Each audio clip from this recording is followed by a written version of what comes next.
नमस्कार मंडळी, तर आज आपण बनवणार आहोत सर्वांना आवडणारी चटपटी चटकदार मॅगी। तर ही मॅगी मी थोड्या वेगळ्या पद्धतीने बनवणार आहे। तर त्यासाठी मी थोडी एक हिरवी मिरची बारीक चिरून घेतलेली आहे, एक छोटासा बारीक चिरून घेतलेला कांदा आहे, 2-3 कढीपत्त्याची पाने आहेत आणि थोडासा बारीक चिरलेला टोमॅटो घेतलेला आहे। प्रथम एका भांड्यामध्ये तेल गरम करायचं आहे, त्यामध्ये थोडीशी मोहरी आणि जिरे टाकायचं आहे। त्यानंतर 2 लसूण पाकळ्या आणि 1 इंच आल्याचा तुकडा बारीक किसून घेतलेला आहे आणि तो टाकलेला आहे। त्यानंतर मिरची आणि कढीपत्त्याची पाने टाकून घ्यायची आहे। त्यानंतर बारीक चिरलेला कांदा टाकायचा आहे।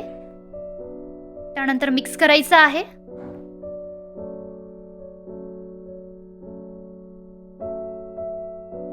त्यानंतर बारीक चिरलेला टोमॅटो टाकायचा आहे।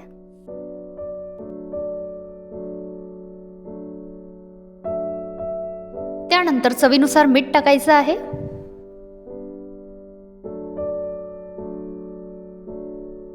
थोडीशी हळद टाकायची आहे। टोमॅटो छान मऊ होईस्तोवर शिजून घ्यायचं आहे। पाणी टाकायचं आहे। मसाला टाकून घ्यायचा आहे मॅगीचा।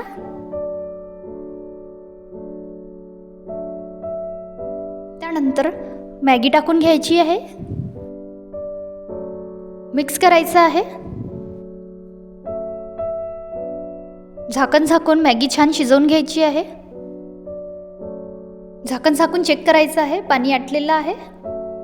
मिक्स करायचं आहे।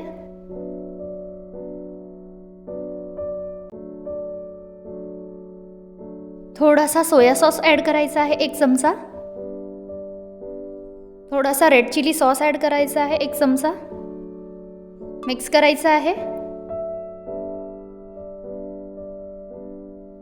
आपली मॅगी तयार झालेली आहे, कोथिंबीर टाकूया, सर्व करूया। तर अशा प्रकारे मॅगी तयार झालेली आहे। व्हिडिओ आवडल्यास लाईक करा, शेअर करा, सबस्क्राईब करा। भेटूया नेक्स्ट व्हिडिओमध्ये।